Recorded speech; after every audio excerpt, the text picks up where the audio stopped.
Toujours avec les posters entrant dans le cadre du 7e colloque des sciences, culture et technologies de l'université d'Abomey-Calavi, nous sommes avec Dr Ayenan qui va nous parler de son travail de recherche. Dr Ayenan, bonjour. Oui, bonjour monsieur. Parlez-nous de votre poster. Okay. Alors nous sommes ici ce matin pour vous présenter un travail intitulé Profil toxicologique de l'extrait éthanolique, hydroéthanolique de l'écorce de tronc de Ptilocapus centralinoides, un alicament utilisé en Afrique de l'Ouest. Alors, ce travail a été réalisé dans un contexte de valorisation des plantes à usage alimentaire et médicinal.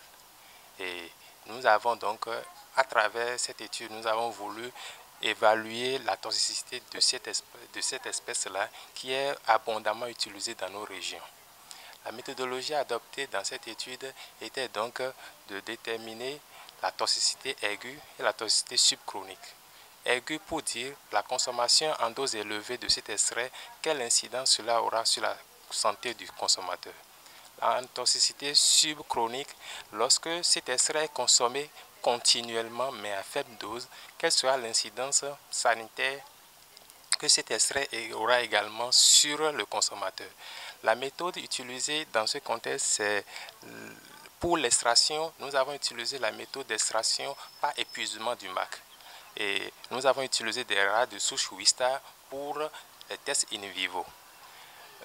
En termes de résultats, nous avons pu constater que l'extrait utilisé à forte dose, soit 5000 mg par kg de poids corporel, n'a eu aucun incident négatif sur la santé donc des rats essais, ce qui préfigure d'une large marge de sécurité pour l'usage en dose unique. Quant à la toxicité subchronique, donc la consommation sur une durée de 28 jours, nous avons pu constater que l'extrait a un effet hémolytique sur les cellules de l'hématie, ce qui sous-entend que la consommation régulière mais à faible dose de l'extrait pourrait avoir des influences sur les paramètres hématologiques que nous appelons le volume globulaire moyen et la concentration corpusculaire moyenne en hémoglobine. Ces deux valeurs nous permettent donc d'évaluer l'incidence en termes d'anémie que le produit pourrait exercer sur le consommateur.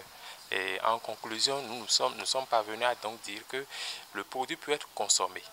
Seulement, sa consommation doit être modérée au risque d'exposer le consommateur à une forme d'anémie que nous appelons l'anémie microcytaire hypochrome.